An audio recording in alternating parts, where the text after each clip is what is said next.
Good evening, everyone. We're going to get started. I am Helene Paul, the chair of our Jewish Community Relations Council. We are here this evening on behalf of our JCRC and the Jewish Federation of South Palm Beach County. Thank you for joining us for our program, Voting Safely in the Midst of COVID-19.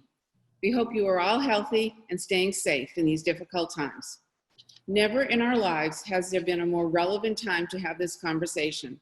I am pleased to welcome our speaker who will educate us on voting safely in the midst of a global pandemic. Wendy Sartory Link has been offering these sessions to the community to educate on vote by mail, safely voting in person, registration deadlines, and more. Ms. Link was appointed as Supervisor of Elections for Palm Beach County in January of 2019 and serves close to 1 million registered voters. Ms. Link is an active member of Urban and Large County Elections Registration Supervisors, Florida State Association of Supervisors of Elections, and Florida Certified Election Professionals. In addition, Ms. Link is a member of the American Bar Association, the Florida Bar, the State Bar of California, the Palm Beach County Bar Association. She is a graduate of Leadership Palm Beach County and currently serves on the Florida Council of 100, the boards of Economic Council of Palm Beach County, and the Weiss School.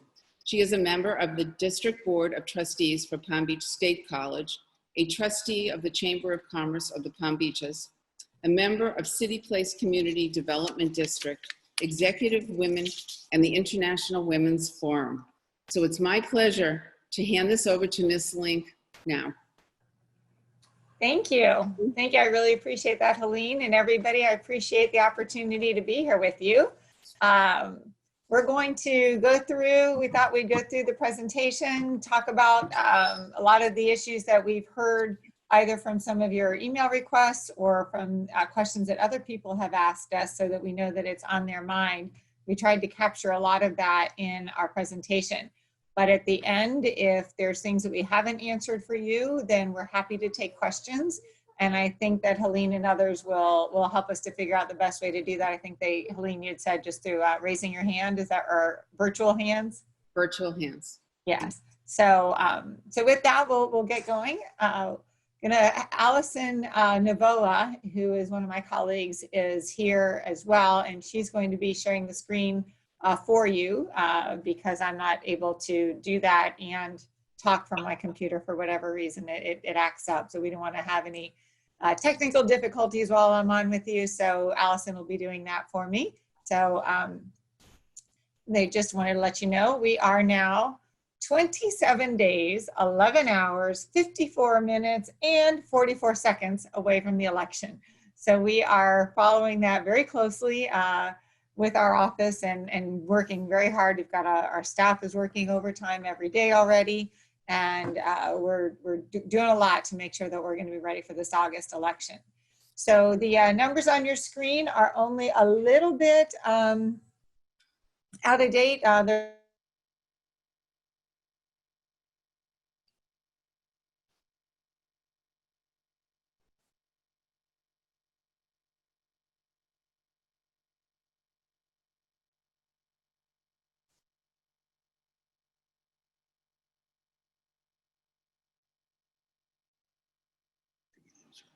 No.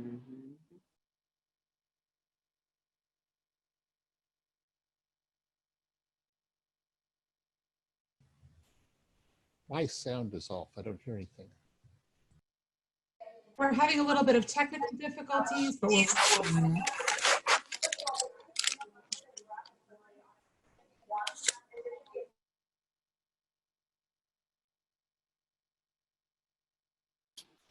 I stumbled.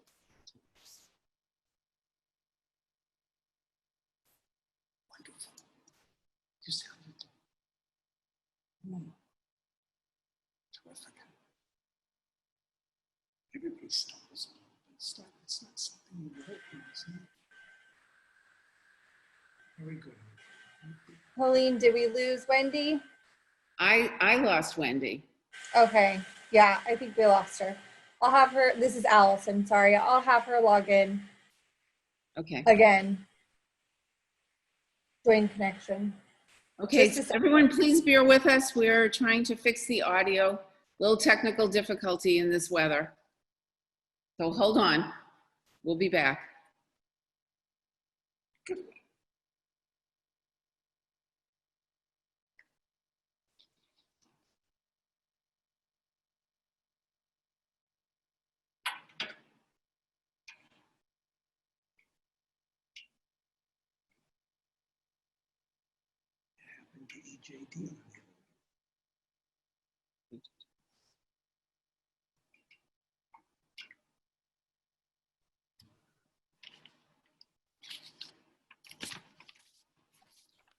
So for those of you that missed the introduction,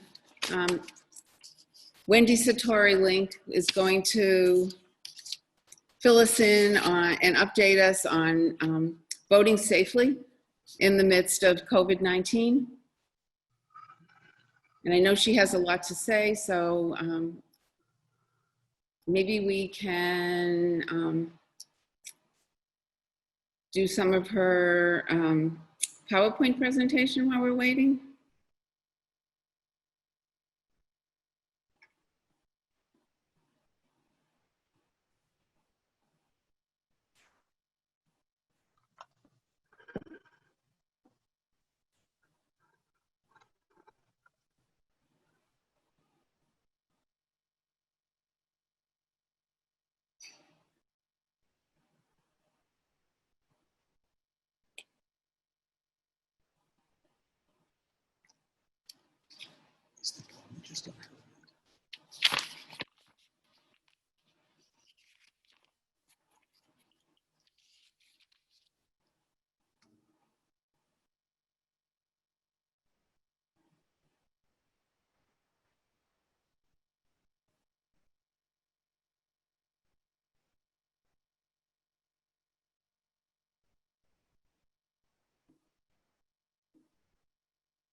So while we're waiting, I'll fill everyone in on our Jewish Community Relations Council. If anyone hasn't heard of us or doesn't know that much about us, we are the public policy, community relations, and advocacy arm of the Jewish Federation of South Palm Beach County. We work to unite, support, and direct our organized Jewish community. And our community is Boca Raton, Delray Beach, and Highland Beach areas. Our JCRC is rooted in our Jewish values, and we hope and try to work with our local affiliate, the Jewish Council of Public Affairs, to work within the community. The JCRC serves as a catalyst for building strong and vibrant Jewish community relations around the world, locally, and we advocate for safe and secure and the democratic state of Israel, and we promote the American society that is democratic, pluralistic, and just. We advocate for issues of Jewish communal concerns. Okay, I think Wendy's back. I am so sorry. I am back. If it happens again, I'll just switch over I'll switch over and go. So I'm sorry, I don't know where I lost you, but I just real quickly, we're now 27 days, 11 hours, 48 minutes, and 54 seconds away from the election. So we are working hard to make sure that we're good. I wanted to just show you this. We have, as of today, 991,612 voters, so a little bit updated from that screen. The percentages you see there, 43%, 29%, and 28%, that's the Democratic Party. 29% is NPA, 28% being Republican Party. And the only thing I noted that was that has been very close to that for the whole time I've been here. It's only been, though, in the last year or so that we had, it had been 42% Democrat, 30% NPA. So that was a percentage point switch there. And my guess is that has to do with the fact that it's a primary election, and NPAs, of course, don't get as many races on their ballot because of it being a closed primary state. Okay. Okay, so we're going to talk about Florida has 3 ways to vote. All of them are available to all of our voters for, of course, August and November. Vote by mail is the one that's getting a lot of attention, but also early voting and election day voting. Wanted to just show you the difference we had. If you see on the bottom, the votes cast during the November 2018 election, what those percentages were compared to the percentages in the March PPP. Now, whether that's a trend or whether it was just because the March PPP was right at the beginning of COVID, it's hard for us to know. But you can see vote by mail increased a lot from 26% to 24 or to 41%. The early voting actually decreased from 29% down to 20%. And then the election day had been 44%. That was 39%. So it is switching. So it'll be really interesting to see what happens coming into August and November. I do know vote by mail has obviously increased. We've been doing a lot to push it as well. And that's for safety purposes. I tell people, while there's a political piece to it, and there are, people will try to read politics in it, from our office standpoint, we are looking at it purely as a nonpartisan safety issue. And that is when voters tell us that they're a vulnerable category, or they're older, or they just don't want to be out there in lines with people and getting sick, then how can we, they want to know, how can I assure them that they're not going to be in a line? Well, in a presidential election, I can't assure you that you won't be in a line unless you do vote by mail, because then it's going to be delivered to your house, and you make the request, it's delivered to your home. For the first time ever, we do have postage prepaid for the return envelope, so there's no accessibility issue for folks, and there's no convenience issue. So whether people could afford it or whether it was going to be challenging for them before, or if it was simply I just don't have stamps anymore, and so I'm walking around with this thing in my purse or in my briefcase waiting to get stamps, you don't have that issue anymore. I can tell you just some stats right now that I just had them print for me. So as of today, we have delivered 308, almost 309,000 vote by mail ballots. Put that into perspective, in March, we delivered 160,000 vote by mail ballots. So as of today, we're already at 309,000. We've still got, close to a month to go. In terms of returns, I've got the returns. We have 36,116 ballots have already been returned. In March, we had about 89,000 ballots were returned. So we're over a third of that number already with still this many days to go. So in terms of the percentages that have been delivered, been returned, I think it's interesting. I don't have percentage breakouts, but 22,582 of those ballots that have been returned are Democratic ballots. 5,196 are NPA, and 8,017 are from the Republican Party. The remainder are from either the Independent Party, Green Party, that type of thing. So that's where a lot of your ballots are coming from. Looks like we're switching here around. So I'd mentioned on vote by mail that it is a prepaid ballot return, which is very important for folks. Another thing that you can do is you can drop it off at any of our early voting locations. And we'll talk about the early voting locations. We have 18 of them. In November of 2018, we had 13. We added 3 more before the March election. And then heading into August, I was able to get 2 additional. So we now have a total of 5 additional early voting locations. And so we're hoping with that makes it more accessible to a lot of voters. They're going to be able to have more places to go. You can also, for vote by mail, you can track the status on our website. So a lot of people say they're concerned about the mail and putting something in the U.S. mail. And certainly I can assure you that the U.S. mail does have its challenges now. Plus there's a lot of things going on locally. You've got a lot of candidate mail going. You've got our mail ballots going. We'll soon be sending out new voter ID cards. You also have the county is sending out masks. So there's a lot going on at the local post office, you know, in addition to the challenges that they're having.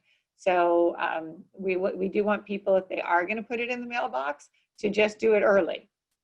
We don't want anybody to say, I put it in and then we don't receive it, because it really doesn't matter what your postmark is, unless you're military and overseas. In the general election, that's different. But if you're not military overseas in the general, then you do get some extra time based on your postmark. But otherwise, the ballot has to be delivered to us. So we do want people to give them at least a week's amount of time to make sure it's delivered to us if you do it through the post office. But another thing, of course, you can drop it off at any one, as I mentioned, you can drop it off at any early voting site. You can also drop it off at any one of our 4 offices. But if you do decide to drop it in the mail, then you can track your status of it on our website. So you can go to the pbcelections.org and you can go to the My Status button. Under that, it's going to tell you really the information we have about you. It'll tell you the address that we have for you on file, which is very important because we need to make sure we have your correct address. It'll let you know if we have a separate mailing address for you, which you can update if you need to do that. You can update all the way through election day. So you do want to do that because we do need to have that correct address. Vote by mail ballots are not forwardable. We do hear times where the post office is messed up and somebody who has a premier forwarding request on file does sometimes get their ballot forwarded, but by law they're not supposed to. So most of the ballots will not be forwarded. And so we do need to have your correct address. It'll also tell you the party we have for you. It will tell you whether or not you have a vote by mail ballot request on file. It'll tell you the day that we've mailed your ballot. It'll tell you when we've received it back. If there's a problem with your signature, it will actually change colors to let you know we have a problem with your signature. And then ultimately it will tell you that we counted it. So you're going to be able to track your ballot. If you don't have access to a computer, you can just call us. You can call our office and we'll give you that information over the phone as well. And if you have any concerns by what you're seeing on your ballot, you can make sure that you call us and we can, let you know what to do. Earlier, I know somebody had asked the question of if they've already gotten a vote by mail ballot, but they've lost it, or the dog ate it, or something happened to it. What can they do? And you can call and request another ballot. So the law allows every voter to receive a total of 3 ballots. You can, of course, only one of them counts, but you can receive up to 3 ballots. So if you are either at the polling location or you're home voting by mail, we can send you a total of 3 ballots. So if there's a problem, you can go ahead and just request a new one. Another thing that sometimes that happens because you could, up until yesterday, until July 20th, which was our book closing, people can change their parties. So sometimes people have a vote by mail request on file, say they're an NPA, we send them a ballot out based on the NPA ballot style. Later, before book closing, they change their parties. They have not yet already voted that other ballot. We're now going to send you a new ballot based on your correct party. And if by chance you had already voted the other one, then that's your one shot and you only get your 1 vote. But if you haven't already voted that other one, then when you receive your ballot, you vote the new ballot, send that back. Our equipment will make sure that only one of your votes counts. So whatever one gets back to us first is the one that will count. So that's something that's very helpful for you to know for vote by mail. Another thing to talk about on that is people ask, well, when do you count them? And we used to hear a lot, well, I hear that they only count vote by mail if the race is close. And that couldn't be further from the truth. The first results that you hear right after 7 o'clock are a combination of the early voting results that will have been tallied through that Sunday, and also the results of the vote by mail that we've tallied to date. And because it's our office's practice to keep things up to date, everything that's been received in our office by Monday, the day before the election, will be in that initial tally. So right after 7 o'clock, you're going to get early voting results and all of the vote by mail results received up until Monday night. Now the Tuesday results the Tuesday ballots we get will be processing those throughout the day, going through those. And those may take, some of Tuesday's ballots may actually be in that initial tally result. But if not, it'll be throughout the night. But we will finish the vote by mail sometime before we go home that night. And so we can rest assured you're going to get those.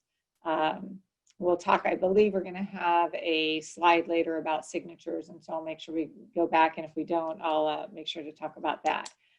Early voting will go on to your second way to vote in Florida. We have the August primary. We have 10 a.m. to 7 p.m. We are open for 14 days, which is the maximum allotted number of days.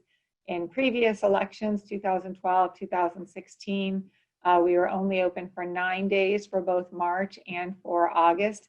And really that's because those are very low turnout elections. And there's really not been a need for there to be extra days. There's never been a line during those times. August election is typically about a 21% turnout, which is unfortunate. So we're really hoping that with more vote by mail, we might actually get that up in percentage wise. So typically, unfortunately, August is even lower than the March turnout. So we're trying to reverse that and encouraging people to get out to vote. And so we have changed it though to be all 14 days because we just want to make sure that even though we've added new sites, which makes everything much more accessible, we also want to make sure that we're giving people enough days so that we can, with the COVID issue, that we cannot have lines ever if we're able to avoid that for August. Of course, on early voting, you can go to any of our 18 locations. You don't have to go to the one closest to you, to your house, or to your work. You're able to go to any location and they can pull up your actual ballot for that. On election day, it's different. Election day, you have to go to your own precinct location.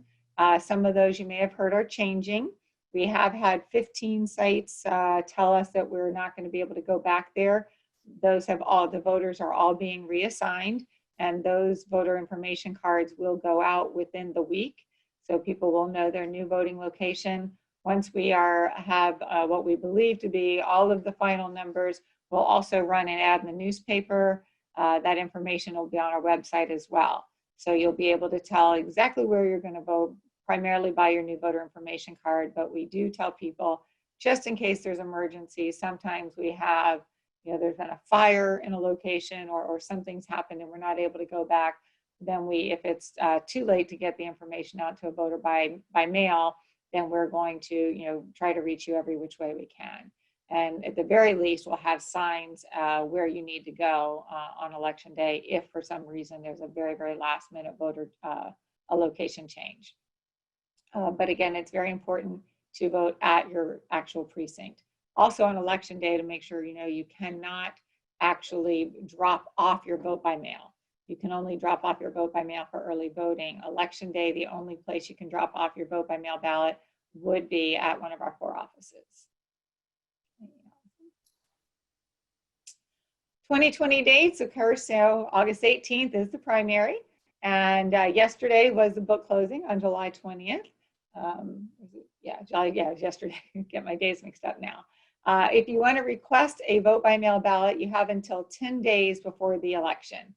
So that's a statutory deadline. So it's by 5 p.m. on August the 8th. As I mentioned, our early voting dates are August 3rd to August 16th from 10 a.m. to 7 p.m. When we get into November election, you have until October 5th to register to vote. Of course, you can change parties then too, but because it won't be the primary, it's a general election, it doesn't really matter. Everybody's going to be able to vote for all of the candidates. If you want to request vote by mail, you have until October 24th, and our early voting there will be also for 14 days, October 19th through November 1st from 7 a.m. to 7 p.m. Now, the supervisors of elections across the state have requested that the governor consider extending the early voting days because, again, with COVID, trying to do what we can to avoid as many crowds as possible. At this point, the governor has not granted that request. So I'm sure that that's not going to happen for August, and we'll wait and see what happens for November. But the request remains out there for that. Closed primary state is very important. We have a lot of people who come here from other locations.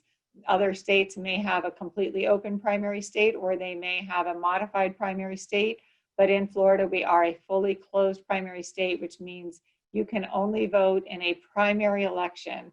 If it's a partisan race, you can only vote for the party in which you're registered. Not too frequently do we have an exception to that. This year we do, and it happens to be in the Supervisor of Elections race. And that's where you have a universal primary election. The reason for that is if you have a primary race that's a partisan race, but there has been no candidate of the other party or no write-in candidate.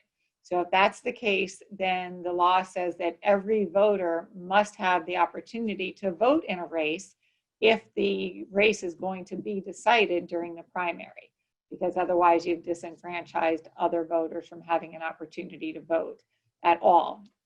So when that's the case, it is then that race is open. So you'll see no matter what party you are, the Supervisor of Elections race will be on that ballot.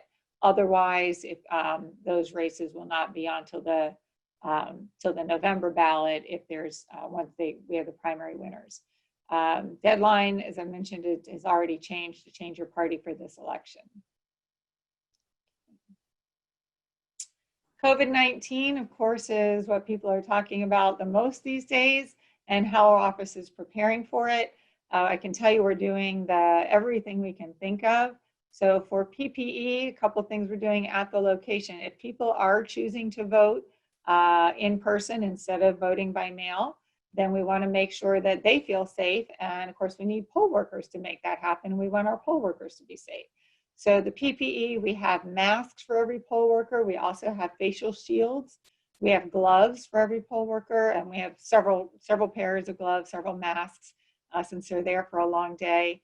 We have disinfecting wipes to wipe down surfaces. We have hand sanitizer. We'll have the social distancing. We have the tape in English and Spanish indicating the 6-foot differences in the lines. We will social distance in terms of people being at the polling location, at the polling booths. We have Lysol spray that they'll spray periodically to try to cleanse the air. The secrecy sleeves, we've even laminated all of those so that if we have to reuse them, and we probably won't have to reuse them in August, but there's a chance in November that they would be more than one use, then we'll be able to wipe those down. Before a poll worker begins their day, they fill out not only the COVID-19 questionnaire that's put out by the Department of Health, but they will also have their temperature taken with a disposable thermometer to make sure that we don't have a poll worker there that's been infected. We also will have the transparent plexiglass shields that will be between the voter and the poll worker.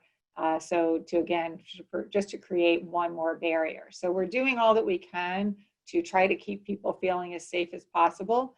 Voters will be required to wear a mask because we are under the order of the county.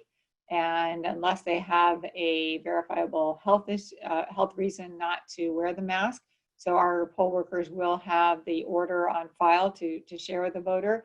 If a voter does not have a mask, we will have plenty there that we can provide a voter with a mask, so not having a mask isn't going to prevent them from voting. We also will have a glove if a voter doesn't want to touch anything with their hand. We'll provide a glove for the voter. We will also have pens. We're hoping that by then we'll actually have single-use pens, so the voter will just take the pen with them when they leave, and so they're not reusing somebody else's pen. We do go to all of our polling locations in advance. We make sure that they are ADA accessible, and we have filled out the Department of Justice. We just redid them this summer. So we've looked at all of our polling locations to make sure that they comply with the DOJ ADA standards. And of course, we will continue to monitor CDC guidelines. Right now, we are complying with everything they have for voting, plus, and then some. And we will continue to monitor that to make sure that we are in compliance with everything they have. So with that, we're doing everything that we can, and we're trying to make sure that our poll workers will feel comfortable working there, because getting poll workers is probably our biggest challenge right now. I expected, vote by mail would be because of the huge increase in numbers. But right now we have people who have signed up. We were doing really well. We had been very aggressive in our poll worker recruitment based on what happened in March, where we lost a lot of people at the very end, because that's when COVID was just starting to come out. But we went aggressive, trying to recruit a lot of new poll workers. We were lucky that we started off with the most number of interested poll workers we'd ever had. However, we've lost about 50% of those already. So we are actively recruiting new poll workers. And if you know anybody who's interested, please, please, please let them know what we're doing and ask them to give us a call.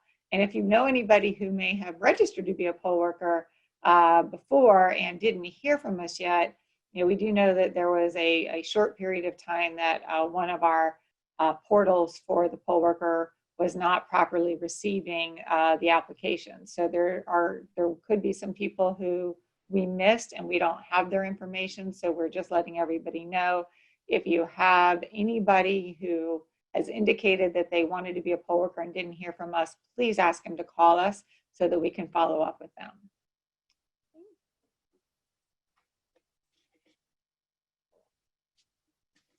As Allison's already, or as I talked about, Allison's got written here as well. We are expecting there to be a huge increase. So since we've already sent out, over 300,000 ballots, I suspect we could be as many as 350,000 by the time we reach election day for August. And that number will likely continue to go up going into November. As we talked about, that they are the first set of results that we get. The voter's signature is paramount. We must have the voter's signature on the ballot in order for the ballot to be counted. It's how we prevent against fraud. So if a voter has their signature changed, we're encouraging them to please do a signature update. And if you don't, you can download a form online and mail it to us. You can also call us. It's actually just a voter registration form, and that you just check that it's an update.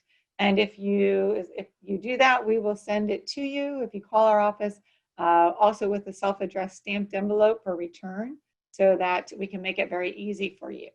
If, however, somebody doesn't update their signature beforehand and it's changed, and sometimes our signatures change as we age, just because styles change, or perhaps we have somebody with Parkinson's or a broken arm.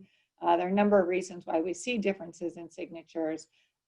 We will, if the person puts the information that's on the outside of the envelope, which asks for their phone number and their email, that is required by statute now that we request that information. It is not, however, required that the voter put it in order for their vote to be valid. The only thing that's required for that vote to be valid is that they sign the form.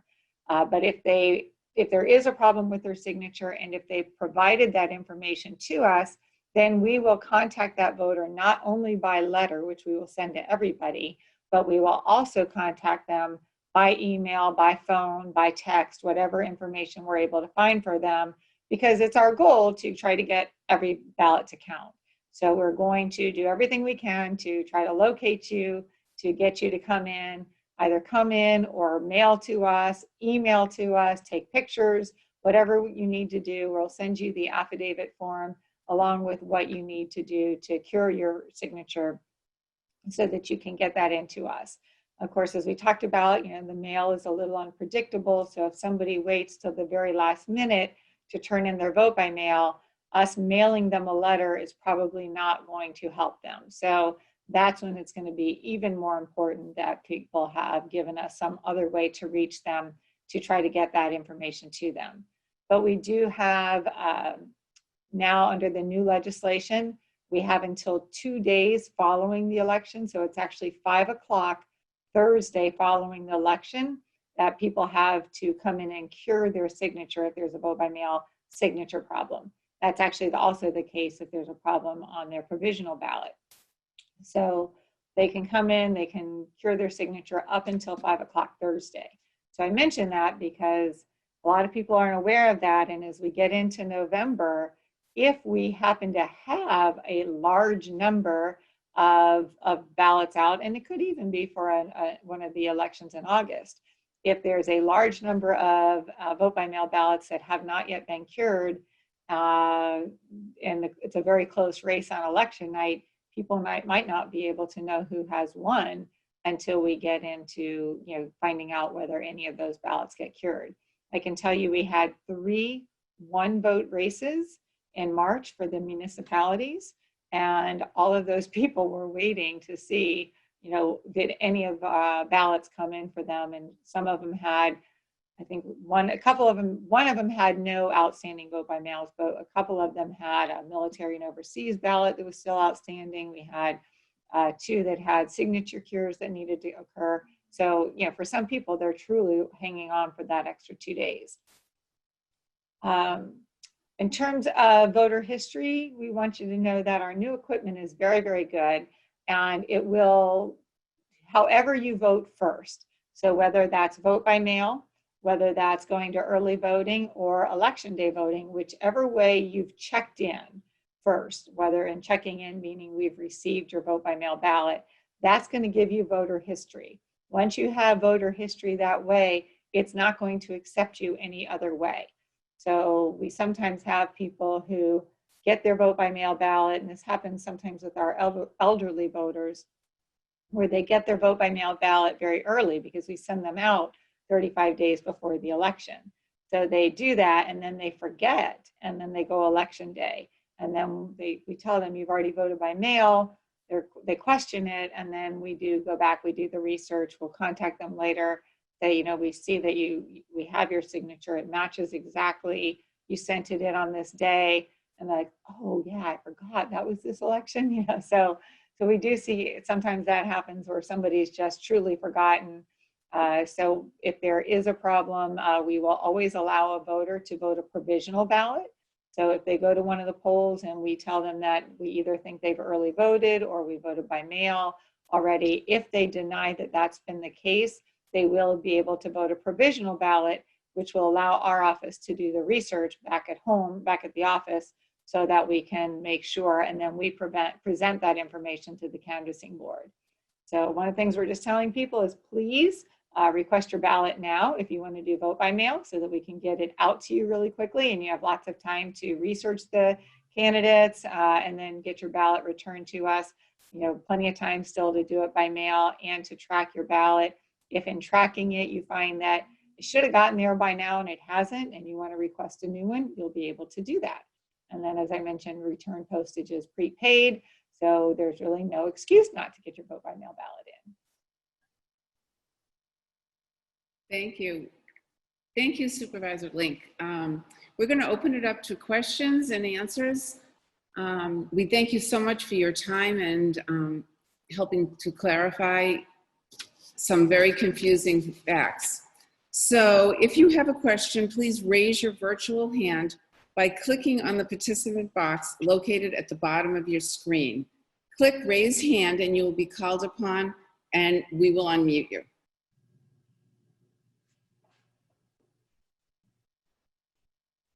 Okay, our first question is from Mark Friedman. Okay, it's actually my wife Leslie who has a question, so fire away, Leslie.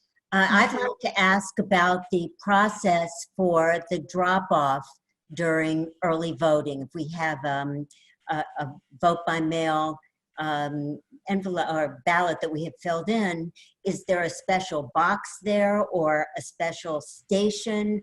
What is the process for that? Yes, so you will not have to wait in the vote by mail and the early voting line. There is a separate box and it is manned by a poll worker. So you will just be able to walk to a separate location. There'll be a sign indicating where to go. It will be outside so that you won't have to go, like I said, go in the regular line. You just walk right over there and drop it in the box. Thank you. Mm-hmm.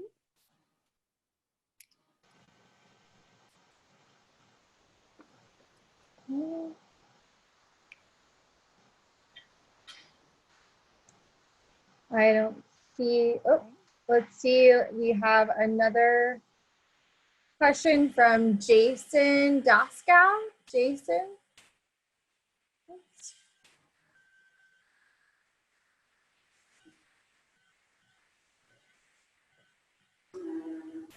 Thank you very much for your presentation.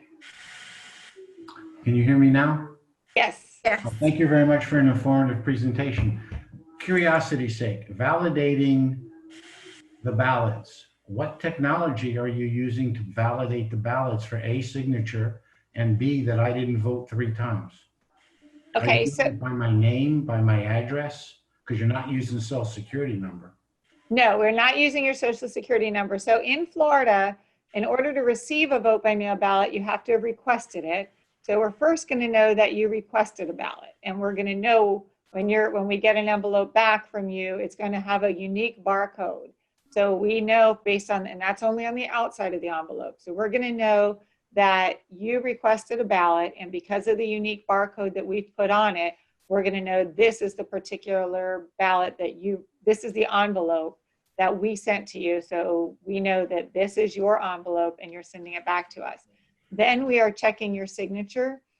We are looking into this automatic signature verification, but we will not likely use it this time. We may use it for the November election, but it's still, I think, has a little bit of some kinks to work out from what we've heard from other counties.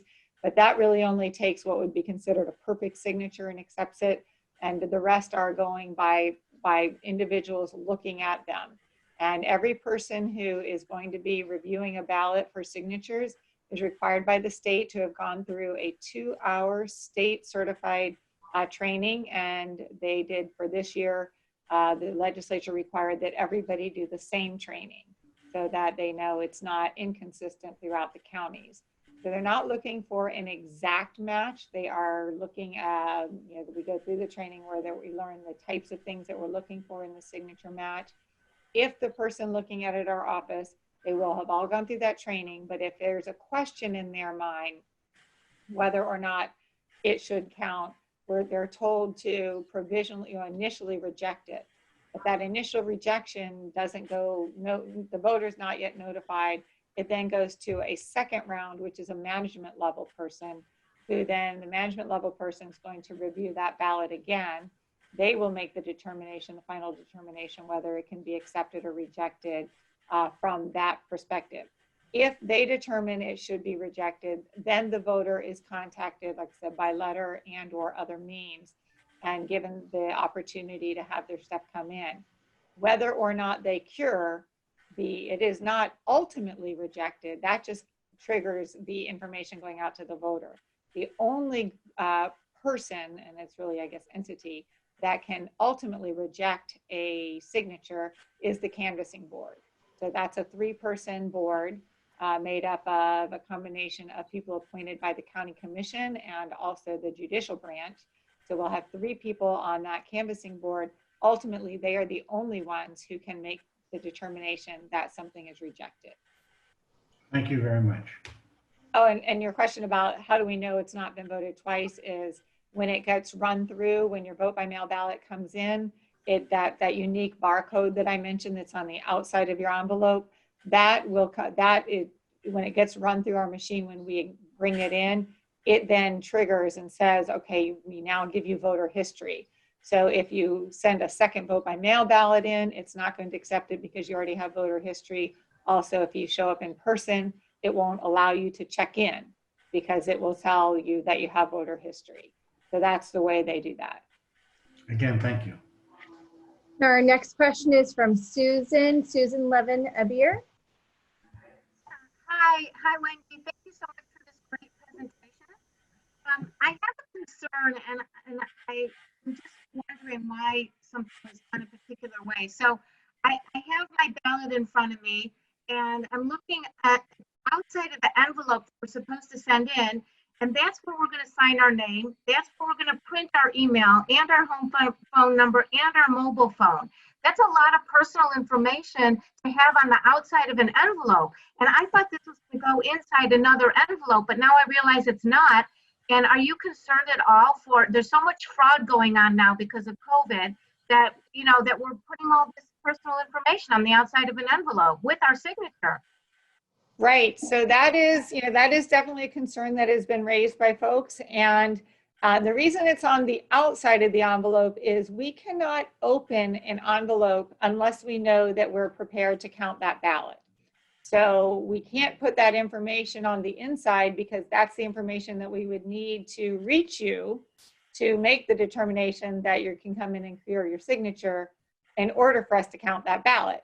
So your ballot is never, if we determine that your signature doesn't match, or you forgot to sign it and you never come in to sign it, or it's been rejected by the canvassing board, if any of those things happen, your ballot will remain inside on your still sealed envelope that nobody has ever looked at. And the reason is you don't want a canvassing board or a supervisor of elections or anybody looking at that to be influenced perhaps by as to whether or not they would count your ballot based on the way you voted. So you don't want anybody seeing your ballot at the time they're making the determination whether to count your vote. So your vote is safely inside, never been taken out. In terms of, the legislature they've asked the question a number of times about safety, and the legislature has said that because you had the opportunity to bring it to our office, to hand drop it by one of the early voting sites, or if you are dropping it in the mail, it's only going from you to your postal carrier to us, that they've deemed that that's a reasonable process, and that that's not something that they're going to change their mind on. And we can't put it inside another envelope because, again, not everybody would always have it sealed inside. So you can't open an envelope for fear that if you've opened that envelope and the person didn't have the inside envelope in there sealed, then you might actually be seeing that person's ballot, which of course we can't do. So that's the rationale for why that's there. And that's the rationale that the legislature has given for why they determined that it's acceptable for them to have that in the statute. Okay, thank you so much.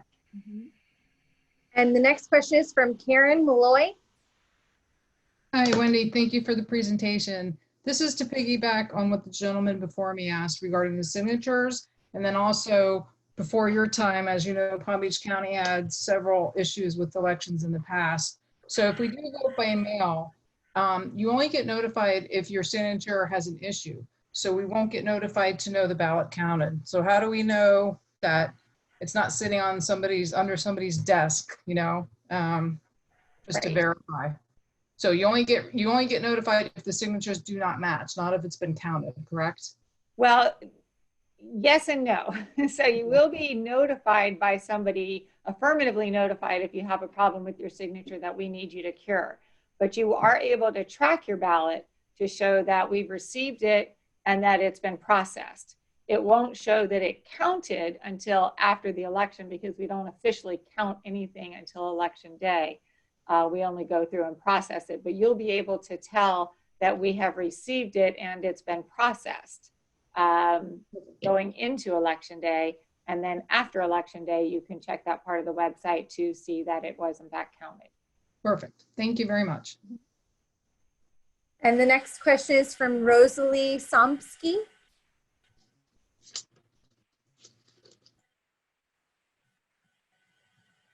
Rosalie?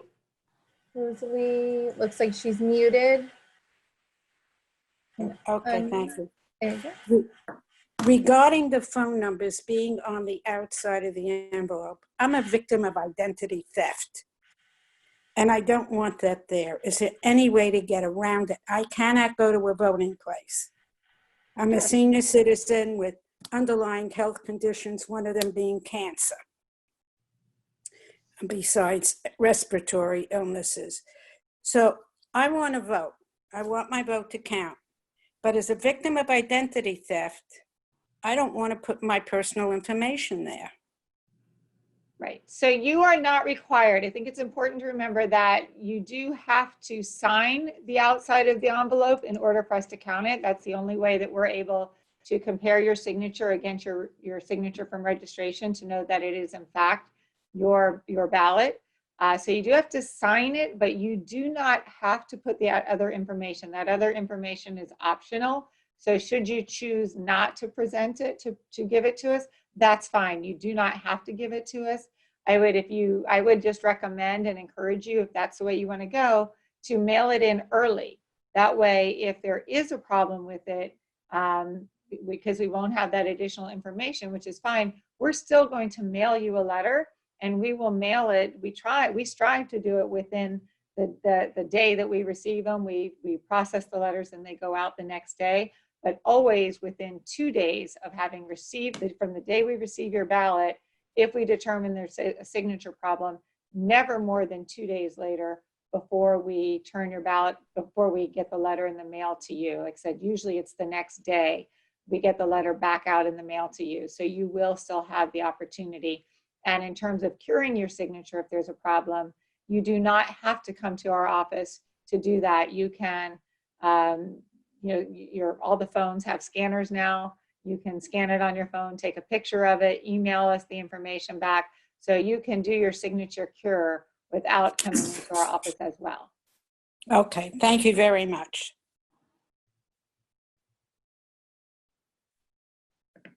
Okay. Anything else on the questions? If not, maybe if it's okay, if you have maybe, Helene, if there's maybe 2 or 3 more minutes, I could just touch on a couple of things that we didn't get to. Absolutely, please do.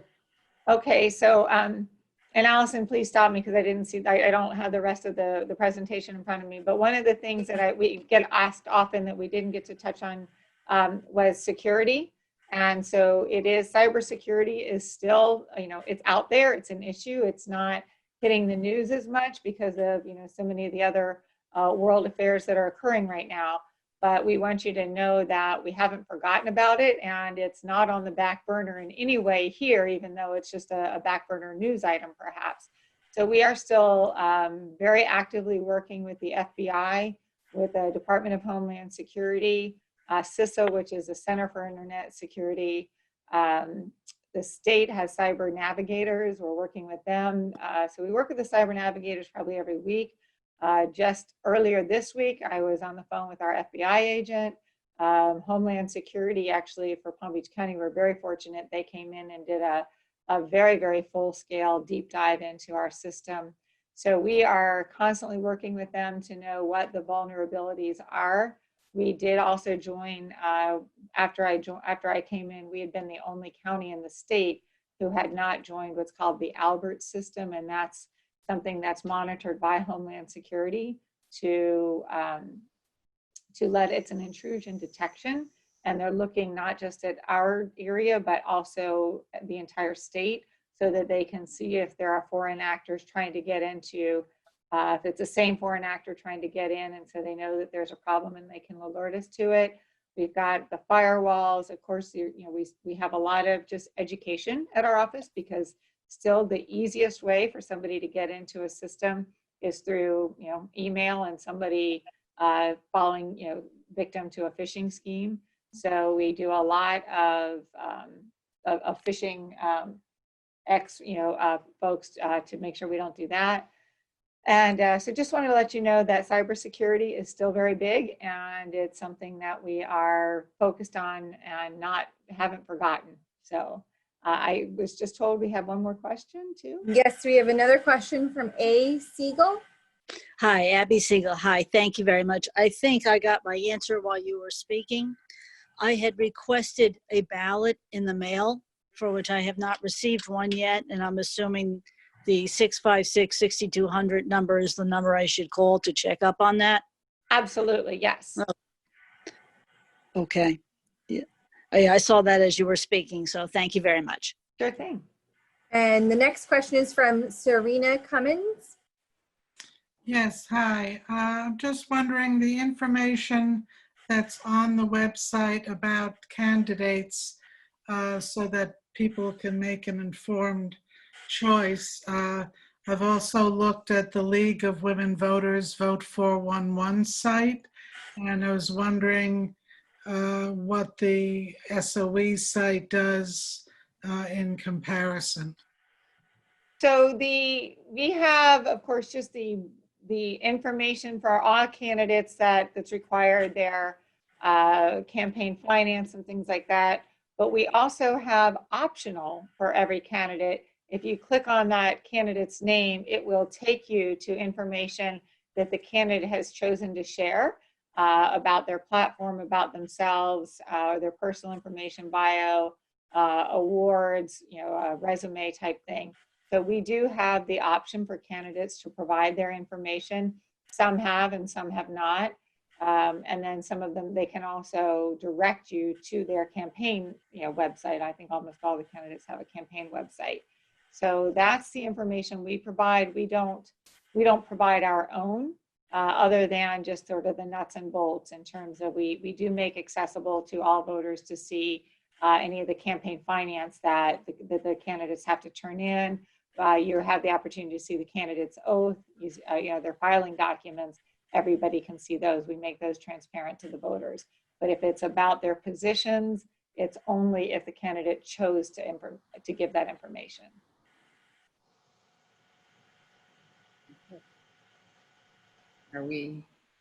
So again, thank you, Supervisor Link, and thank you all for joining us this evening.